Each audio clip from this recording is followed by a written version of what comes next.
आपका कहना है कि ईरान में अमेरिकी सैनिक उतरेंगे? बिल्कुल अमेरिकन सैनिक उतरेंगे, पर उससे पहले जैसे हमने देखा इराकी फ्रीडम में कि, और जो इंड्योरिंग फ्रीडम अफगानिस्तान में, कि पहले एयरफोर्स सब कुछ तहस महस करेगी, क्योंकि सबसे बड़ा थ्रेट आज अमेरिका को कुछ भी है तो वो है ईरान के ड्रोन से। और ये ड्रोन्स की बौछार एक बार हुई, लेकिन मेजर रुकने साहब, नहीं वाली है। मैंने जो रिपोर्ट्स बहुत सारी पढ़ी हैं उसमें यह बताया गया है कि जैसे तालिबान ने बहुत सारी सुरंगों में ठिकाने बना रखे थे जिस पर अमेरिकी हवाई हमले का बहुत ज्यादा असर नहीं होता था, वैसे ही आईआरजीसी के भी बहुत सारे सैन्य अधिकारी हैं, बहुत सारे सैनिक हैं, और खासकर खामनी को लेकर भी बोला जाता है कि उन पर आप हवाई हमला करके उनका खात्मा नहीं कर सकती। ईरान ने अपनी न्यूक्लियर फैसिलिटीज बनाई ही जीबीयू 57 की पेनिट्रेशन की लिमिट के मुताबिक है। यदि उनका जीबीयू सीरीज का बॉम्ब 80 मीटर तक जाता है तो उन्होंने इंश्योर किया है कि वो 100 मीटर नीचे खुदाई करके फिर अपना मेन न्यूक्लियर फैसिलिटी बनाए। तो देखिए, आज भी बहुत सारी लोकेशंस हैं जो गोपनीय हैं, और जो एक अनडिस्क्लोज प्लेटफॉर्म है इनके पास, जो फ्लैट बेड ट्रक्स हैं उसके कंटेनर्स के अंदर मिसाइल्स हैं। तो कोई भी नहीं बता सकता कि कोई सिविल का ट्रक जा रहा है वो रुके और एकदम से कंटेनर खुलता है ऊपर से और उसमें से मिसाइल लॉन्च होती है। और यही चीज अभी पिछले महीने चाइनीज शिप स्पॉट की गई थी ढाका में। तो ये अब सिविल कैमोफ्लाज के नाम पे ये मिसाइल लॉन्चर वाली शिप्स हैं, ट्रक्स आ गए हैं, चलती हुई ट्रेनों से भी मिसाइल अब लॉन्च हो सकती है।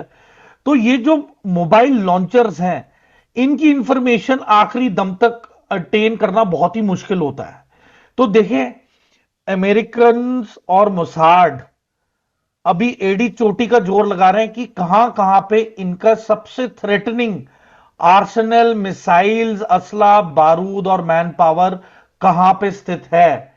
उसके बाद ये इकट्ठा ताबड़तोड़ एयर, पहली चीज तो ये पूरा अंधेरा करेंगे जितनी भी इलेक्ट्रिकल ग्रिड्स हैं। और एक शहर का नाम है बुशहर, तो बुशहर में इनका सबसे बड़ा nuclear electricity nuclear power plant है जिसमें कम से कम 1000 रूसी लोग उसे ऑपरेट करते हैं, रशियन सिटीजन।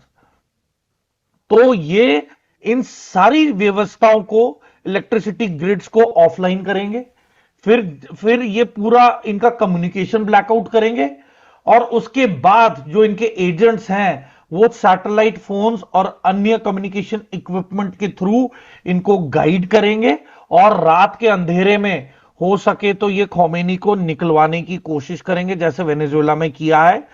वरना अगर ये फुल फ्लेजेड वॉर में गए तो कैजुअलिटीज दोनों साइड होगी, क्योंकि ईरान अपना पूरा मिसाइल आर्सेनल या तो इजराइल के ऊपर खाली करने वाला है, या फिर वो अपनी कोई भी सुपरसोनिक मिसाइल्स ये इनके जंगी नेवल बेड़े के ऊपर खाली करेगा। और इसमें US should be mentally prepared, अगर वो पूरी तैयारी के साथ जाना भी चाहता है। इसके साथ ही मेजर साहब, वो 1.5 लाख आईआरजीसी के जवान जो हैं, सैनिक जो हैं, जो कुछ भी करने को तैयार हैं खामनेई के लिए, फिदाइन है वो। जी, उनका भी तो सामना करना पड़ेगा। बिल्कुल, वो फिदाइन है, वो सुसाइड सोल्जर्स हैं, वो आखिरी दम तक वो खोमेनी को प्रोटेक्ट करेंगे और सामना करेंगे। और देखिए, वेनेजुएला और ईरान में जमीन आसमान का फर्क है। वेनेजुएला में जनता बिकी हुई थी, ईरान में जनता को खरीदना बहुत मुश्किल है। ये 40 से 50 साल से रेडिकलाइज्ड मुल्क है, इसमें अपने गढ़ जमाना और कोई ऐसे रेवोल्यूशन स्टार्ट करना बहुत मुश्किल है। तभी इतने सारे मोसाड के एजेंट और अफगानीज जो इजराइल जिनको एम्प्लॉय किया, इजराइल ने अफगानियों को एम्प्लॉय किया था खबरों के लिए, ठीक है। फिर अमेरिकन बहुत ज्यादा इन्वॉल्व है, और दूसरी नेशनैलिटीज, मतलब क्या पता कि MI6 ने तुर्की की सीक्रेट सर्विस एजेंसी को बोला हो कि आप ईरान में जाके हमारे लिए इंफॉर्मेशन लेके आए, क्योंकि तुर्की भी नेटो का हिस्सा है। बिल्कुल।